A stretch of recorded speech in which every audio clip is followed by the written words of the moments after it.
Hello viewers. பணம் சேர வேண்டும், வெற்றிகள் குவிய வேண்டும், வாழ்க்கையில் முன்னேற வேண்டும், வசதியாக வாழ வேண்டும் என்ற எண்ணம் அனைவருக்கும் இருக்கும். ஆனால் சிலருக்கு மட்டுமே தொட்டது அனைத்தும் துலங்கும், செல்வம் பெருகிக் கொண்டே இருக்கும். சிலரை பார்த்தாலே நல்லது நடக்கும் என்று கூட சொல்ல கேள்விப்பட்டிருப்போம். இதே போல அதிர்ஷ்டத்தையும் நாம் பெற வீட்டிலேயே மிக எளிய பரிகாரம் ஒன்றை செய்து வரலாம். நேரம் இன்னும் வரவில்லை, சுக்கிர திசை வரவில்லை என்றெல்லாம் சிலர் புலம்பிக் கொண்டிருப்பார்கள். நம்முடைய உடலில் உள்ள சக்கரங்களை சுத்தம் செய்து அவற்றின் இயக்கங்களை சீராக்கினாலே வாழ்வில் மிக பெரிய மாற்றங்கள் நிகழ்வதை நாம் கண்கூட பார்க்க முடியும். இத்தகைய மாற்றங்களுக்கு இறை வழிபாடுடன் நம்பிக்கையுடன் சில பரிகாரங்களையும் நம்முடைய தினசரி வாழ்க்கையில் செய்து வர வேண்டும். நாம் மனதில் நினைக்கும் காரியங்கள் அனைத்தும் நடக்க வேண்டும். எப்பொழுதும் மகிழ்ச்சியாக இருந்து கொண்டே இருக்க வேண்டும். வெற்றி மேல் வெற்றி குவிந்து கொண்டே இருக்க வேண்டும் என்ற எண்ணம் அல்லது ஆசை அனைவருக்கும் இருக்கும். ஆனால் இது அனைவருக்கும் சாத்தியப்படுவது கிடையாது. குறிப்பாக பணம், அதிர்ஷ்டம் ஆகிய விஷயங்களில் இவை நடைபெறுவதே கிடையாது. நாம் நினைப்பது ஒன்றாகவும் நடப்பது ஒன்றாகவும் இருக்கும். எல்லாமே இருக்கு, ஆனால் மனதில் நிம்மதி இல்லை. அனைத்து வசதிகளும் இருக்கு, ஆனால் எந்த முயற்சி எடுத்தாலும் அதில் தோல்வி ஏற்படுகிறது. வாழ்க்கையில் முன்னேற்றம் என்பதே இருக்க மாட்டேங்கிறது. நான் சொல்லும் யோசனைகள் படி நடந்த மற்றவர்கள் அனைவரும் நன்றாக இருக்கிறார்கள். என்னுடைய ராசி மற்றவர்களுக்கு பலன் தருகிறது, ஆனால் எனக்கு எந்தவித பயனோ முன்னேற்றமோ இல்லை என புலம்புபவர்கள் நிறைய பேர் நம்மில் உள்ளனர். நம்முடைய உடம்பில் 7 சக்கரங்கள் இருப்பது அனைவருக்கும் தெரியும். இந்த 7 சக்கரங்கள் போக உடலின் பல பகுதிகளில் பல சக்கரங்கள் இயங்கிக் கொண்டிருக்கிறது.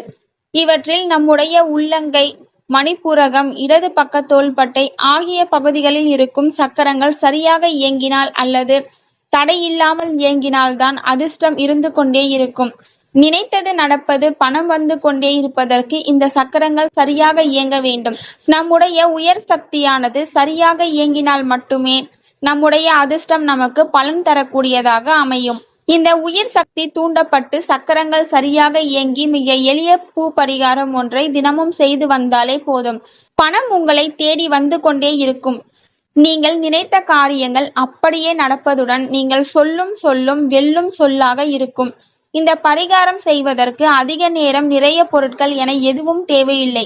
ஒரே ஒரு பூ மட்டும் போதும். சிறிதளவு கட்டிய அல்லது உதிரியாக இருக்கும் மல்லிகை பூவை எடுத்துக்கொள்ள வேண்டும். இந்த பூவுடன் எந்த பொருள் பெருக வேண்டும் என நினைக்கிறீர்களோ அந்த பொருளை எடுத்துக்கொள்ளலாம். உதாரணமாக பணம் பெருக வேண்டும் என்றால் ஏதாவது ஒரு ரூபாய் நோட்டை எடுத்துக்கொள்ளலாம்.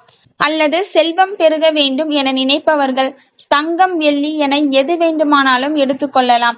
நினைத்தது நடக்க வேண்டும், ஒரு காரியம் வெற்றி பெற வேண்டும் என்றால் அதை நீல நிற மார்க்கால் அரச இலை அல்லது சிறு துண்டு பேப்பரில் எழுதி கொள்ளலாம். அதுவும் முடியவில்லை என்றால் வெறும் மல்லிகை பூவை கூட எடுத்துக்கொள்ளலாம். தினமும் குளித்து முடித்த பிறகு குலதெய்வத்தை சிறிது மல்லிகை பூவை இடது உள்ளங்கையில் எடுத்துக்கொள்ள வேண்டும்.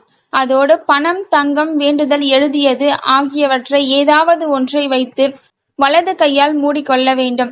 இப்பொழுது உங்களின் எண்ணம் முழுவதையும் நெற்றி பொட்டில் இரு புருவங்களுக்கு மத்தியிலோ அல்லது மூக்கின் நுனியிலோ நிலைநிறுத்த வேண்டும்.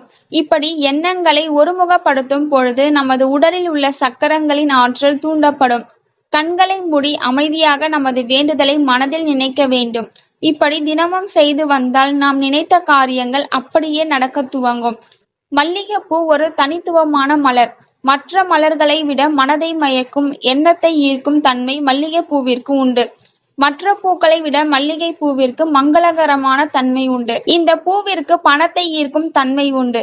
மல்லிகை பூவை பணம் வைக்கும் இடத்தில் வைத்து வந்தால் பணம் பெருகி கொண்டே இருக்கும். ஸோ இந்த வீடியோ உங்களுக்கு பயனுள்ளதா இருந்தா ஒரு லைக் பண்ணுங்க.